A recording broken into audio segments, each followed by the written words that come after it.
we have 3 identical bowls and they have a total height of 9 cm. The other side we have a total of 5 bowls, total height 12 cm. So I think the part that throws you off might be this, stating the assumptions. What assumptions are they talking about? Now you can visualize this, right? At home you stack the bowls up and then there are actually 2 parts. Okay, one of them is this extra protruding height for every single stacked bowl. That is the protruding height. We will assume that this height is constant for all of them. That is our assumption. This will be x, x, x, x, so on and so forth, xx. And then for the first bowl that is lying on the table, we can call it y. Okay, so this sets us up for our simultaneous equation. But first, let me state the assumption. Assume that protruding height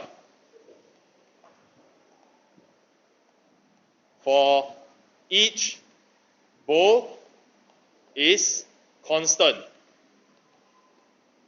So that is my assumption. Because in reality, when you place the bowls one on top of the other, sometimes they may be slanted, and then the height will be different, right? By a bit lah. Okay, so that is our assumption over here. So with this, let us form our equations already. For the first stack of bowls, 2x plus y gives me 9 cm. So that's my equation number 1. And then for the second stack, we've got 1, 2, 3, 4. 4x plus y again, and that gives us 12. So that's equation number 2. Clearly, we take equation 2 minus equation 1. So with 2 minus 1, we will end up with 4y plus 4x plus y. Then you take away 2x plus y equals to 3. So that tells us that 2x is equals to 3, x equals to 1.5. So now if x is equal to 1.5, sub into equation number 1. So just continue on the right hand side. Sub into equation number 1. 2 times of 1.5 plus y equals to 9. So my y value will be equal to, how much is it? 6. So now that I have all the information I require, they want the height of 10 such bowls.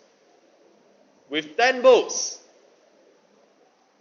for 10 bowls, how many x do you expect to see? Is it 10x? 9 only, right? Okay, so for 10 bowls, the total height will be height equals to 9x plus y. So that gives us 9 times of 1.5 plus 6.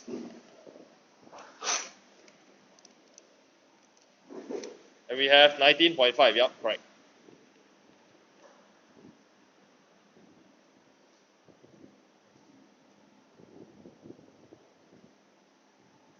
Okay, so that is for this question. I'll give you some time to. So that is our first piece of information that we require. They ran 42 kilometers. Danny, he ran at an average speed of x kilometers for 3.5 hours. I've got a speed and time. I've got speed and time. That means I can find out distance. Okay, don't forget your relationship over here. Your distance, your speed, and your time. So with our speed, our time, we can have an expression for the distance. These two give distance. Okay, then after that, he ran at an average speed of y kilometers for another 2 hours. Oh, so this gives me another distance over here. Okay, how do I get the distance? I simply take the speed times the time. Speed times the time. So I get 2 parts of the distance. And I know that he has completed the race. Which means that he finished 42 kilometers after running these 2 speeds for these 2 times. That means that these 2 distances will be added up to give me 42. Okay, so that's for part A. So write down the equation in x and y to represent this information. We have 3.5x plus 2y equals to 42. That is the equation. Okay, as shown in the answer. Then we have another person, Eric. Eric is now running at an average speed of x kilometers per hour for 3.75 hours. Okay, so you notice that in the first equation, right, we are already working in decimals. So let's just be consistent with that. This is actually 3.75 hours. Okay, then at an average speed of y for the, this is n. So for the first part, x kilometers, oh, same speed. They were running together. But Eric ran for a longer duration, 3.75 hours. Then after that, he ran at an average speed of y, which is the similar again, but this time he ran for 1 hour. At that point in time, he only had 5 kilometers left. So he didn't finish the whole 42 kilometers. He only covered 37 kilometers at that point in time. Okay, so after a total of 3.75 hours and 1 hour, 4.75 hours, he only completed 37 kilometers. So that is the situation. In the same way, I can form another equation. Speed times the time. So 3.75 x plus, the other one is y times 1, so it is simply y. But the distance is not 42 kilometers now, it is 42 minus 5, which is 37. This is my second equation. Okay, because he hasn't completed the marathon. Now that we have two equations, we are told to find the time that Eric took, the second person, to complete the rest of the race if he continued to run at y kilometers per hour. So in order to find the time, I need, look at our triangle, in order to find the time, I need your distance, which I know is 5 kilometers left. And I need to know the speed. What is the speed? It is y. So in order to find the time, I will need this value of y. I can obtain that using my two simultaneous equations. This is equation number 1. Okay, that's a horrible choice of color.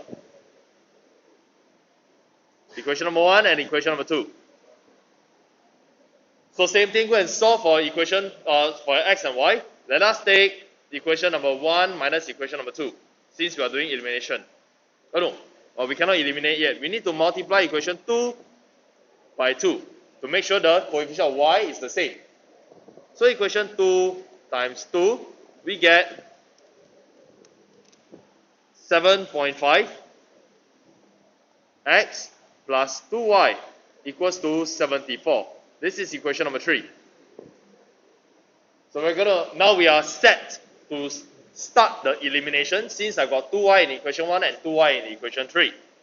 So use equation 3 to minus away equation 1. Equation 3 minus equation number 1.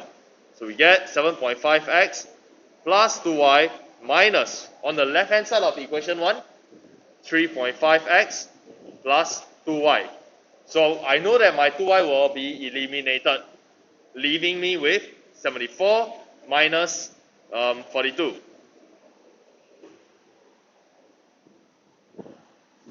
Right, now next, let us expand. So 7.5 minus 3.5, we get 4x. 4x equals to 74 minus 42, that is 32. So our x value is 8. Sub into either equation 1 or 2, keeping in mind that we wanted to have the value of equation y, wanted the value of y in order to find the time. So let's substitute x equals to 8 into, let's say, equation number 2.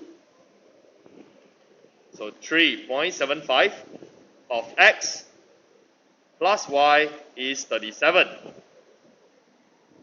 So y must be equal to 7. Okay, now that I have y to be equal to 7, I can find the time using distance divided by speed. So time equals to the distance. We've got 5 kilometers remaining. The speed, we found out that it was 7. So this is in hours. Okay, 5 over 7 of an hour. So convert it to minutes and seconds.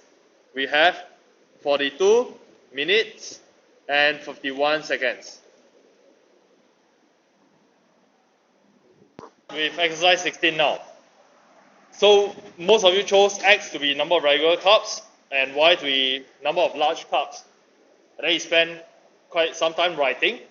So you can use these little dashes to repeat the words on top. Alternatively, to save even more time, let number of regular cups and large cups be X and Y respectively.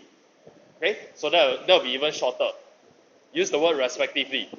So here, I noticed that most of you converted the 145 liters to milliliters. So you ended up with 145,000. Then you had 300x and 500y. Sure, no problem, go ahead. But I choose to work in terms of liters. It doesn't matter. It is just a difference of dividing by 1000 on your case, on your end. Okay, so now because we are trying to use elimination, I will take equation number 1 times 10. As compared to yours, you took equation number 2 times 100 if I'm not wrong. Okay, doesn't matter. So if my equation 1 times 10, I get 3x plus 5y equals to 1450. So that's equation number 3. Comparing 2 and 3. So I'll take equation 2 minus equation number 3. 3.8x plus 5y. Minus away 3x plus 5y. And here we have our 5y being eliminated.